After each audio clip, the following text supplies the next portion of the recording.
സൂര്യയെ കാണുമ്പോൾ തന്നെ നികേഷിന് ദേഷ്യം വരും. നികേഷ് നിധിയോട് വയ്ക്കും, ഇവനെ ഞാൻ ഡീൽ ചെയ്യണോ? നിധി പറയും, വേണ്ട, ഞാൻ പറഞ്ഞോളാം.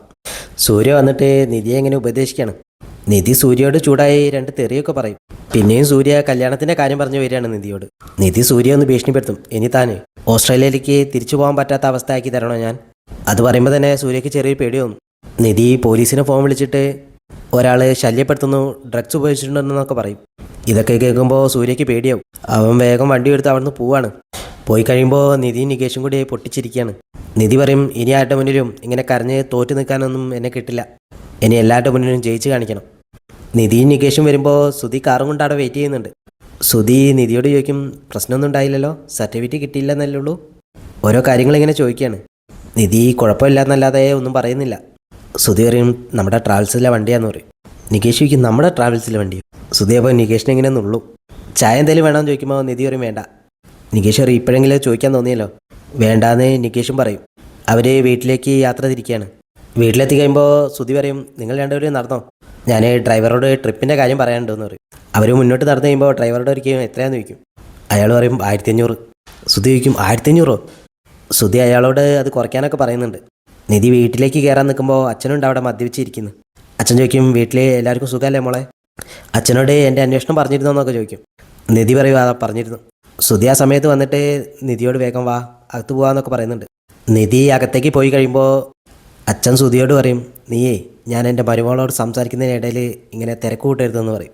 സുഭാഷ് പോയ കാര്യങ്ങളൊക്കെ ചോദിക്കുമ്പോൾ നിധി അവിടെ ഉണ്ടായ കാര്യങ്ങളൊക്കെ പറയാണ്. സുഭാഷ് പറയും, എന്ത് മനുഷ്യന്മാരാ, അങ്ങനെയൊക്കെ ചെയ്യാൻ പാടുണ്ടോ എന്നൊക്കെ ചോദിക്കും. സുധി പറയും, ഞങ്ങളുടെ അച്ഛൻ പോലും ഇങ്ങനെയൊന്നും ചെയ്യില്ല. നിധി പറയും, അതുകൊണ്ട് അവരുടെയൊക്കെ സ്വഭാവം ഇപ്പോൾ മനസ്സിലായി.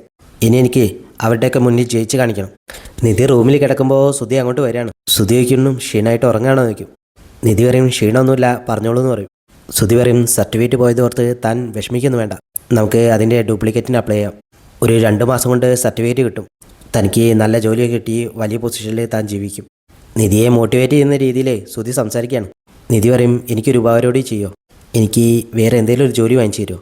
ഞാൻ പഠിച്ചു തന്നെ വേണമെന്നില്ല, എന്നാലേ എനിക്കൊരു കോൺഫിഡൻസ് കിട്ടൂ. സുധി പറയും, ഏതെങ്കിലും ഒരു ജോലിയല്ല, താൻ പഠിച്ച ജോലി തന്നെ വാങ്ങിച്ചു തരാം. സാന്ദ്രയ്ക്കാണെങ്കിൽ ഭയങ്കര കുറ്റബോധമാണ്, താൻ കാരണമാണ് നിധിക്ക് ഈ അവസ്ഥ ഉണ്ടായെന്ന്. സാന്ദ്ര ഫോൺ എടുത്തിട്ട് നിധിക്ക് മെസ്സേജ് അയക്കും. നിധി കൊലായിൽ സ്റ്റെപ്പിലിരിക്കുകയാണ്. ഈ മെസ്സേജ് കണ്ടിട്ട് നിധി തുറന്നു നോക്കും. സാന്ദ്ര പറയും, നീ സർട്ടിഫിക്കറ്റിന് പറഞ്ഞ കാര്യം ഞാൻ അമ്മയോട് പറഞ്ഞിരുന്നു. നീ വന്നാലും അവസാനം അവർ സർട്ടിഫിക്കറ്റ് തന്നു വിടുമെന്ന് ഞാൻ കരുതി. സോറിയൊക്കെ പറയും. ആ സമയത്ത് സുനന്ദ അങ്ങോട്ട് വരികയാണ്. നിധി വയ്ക്കും, എല്ലാ ദിവസവും കറക്റ്റ് സമയത്ത് വരുന്നുണ്ടല്ലോ. സുനന്ദ പറയും, ഈ സമയത്ത് സീരിയലിൻ്റെ സമയമാണ്, അവിടെ ഇപ്പോൾ ഒരു കള്ളം വന്ന് എല്ലാം കൊണ്ടുപോയാലും അമ്മ അറിയില്ല. പിന്നെ സുഭാഷ് ഏട്ടനൊന്ന് കാണുകയും ചെയ്യാലോ. നിധി ഇങ്ങനെ കളിയാക്കി ചോദിക്കും, എന്തിനാ എന്നും സുഭാഷ് ഏട്ടനെ ഇങ്ങനെ കാണുന്നത്? സുനന്ദ പറയും, ഒരു പെൺകുട്ടി മറ്റൊരു പെൺകുട്ടിയോട് അത് പറയേണ്ട കാര്യമുണ്ടോ? എൻ്റെ കണ്ണ് നോക്കി അറിഞ്ഞൂടെ? ഇനി സുഭാഷ് ഏട്ടനെ കാണാൻ മാത്രമല്ല, ഇയാളെ കാണാനും ഞാൻ ഇങ്ങോട്ട് വരും. നിങ്ങൾ വന്നതിന് ശേഷം ഈ വീടിൻ്റെ മുഖം മാറിയത്. അതുവരെ പെണ്ണുങ്ങൾ വാഴാത്ത വീടെന്നാണ് ഇതിന് പറഞ്ഞിരുന്നത്. നിങ്ങൾ പോയിരുന്നെങ്കിൽ ഇവർ ഇനിയും തകർന്നേനെ. എങ്ങനെ സുധിയായിട്ട് പ്രണയത്തിലായെന്നൊക്കെ സുനന്ദ ചോദിക്കുന്നുണ്ട്. നിധി അതിനൊന്നും മറുപടി പറയാതെ ഒന്ന് ചിരിക്കും. സുനന്ദ നിധിയോട് പറയും, ഇനി നമുക്ക് ഫ്രണ്ട്സ് ആയാലോ? ഫ്രണ്ട്സ് എന്ന് ചോദിക്കുമ്പോൾ നിധി സുനന്ദയ്ക്ക് കൈ കൊടുക്കും. നിധി രാവിലെ എണീറ്റ് വരുമ്പോൾ സുഭാഷ് നിധിക്ക് ചായ കൊടുക്കും. നിധി വയ്ക്കും, ഇവരൊന്നും ഇനി എണീറ്റില്ലേ? സുഭാഷ് പറയും, അന്ന് എണീറ്റെന്ന് എഴുതി അവർ എന്ന് എണീക്കുമെന്നാണ് വിചാരം, എത്ര കാലത്തെ ശീലമാണെന്നറിയും. നിധി പറയും, ആ ശീലമൊക്കെ മാറണമല്ലോ, ഒരാഴ്ച അവരെ അങ്ങ് എണീപ്പിച്ചാൽ പിന്നെ അവർ ഓട്ടോമാറ്റിക്കായിട്ട് എണീറ്റ് പോകും. അതും പറഞ്ഞ് നിധി അകത്ത് പോയിട്ട് ഒരു പ്ലേറ്റ് എടുത്ത് വന്ന് അവിടെ നിന്ന് കൊട്ടുകയാണ്. അത് കേട്ട് 3 പേരും ഉണരും. നിധി പറയും, ഇനി 7 മണി കഴിഞ്ഞാൽ ഇവിടെ ആരും ഉറങ്ങാൻ പാടില്ല, ഒരാൾ മാത്രം പണിയെടുക്കുക, നിങ്ങളൊക്കെ കിടന്നുറങ്ങുക. എല്ലാവരും പായ മടക്കി വയ്ക്കുമ്പോൾ സുധിക്ക് മാത്രം ഭയങ്കര മടിയാണ്.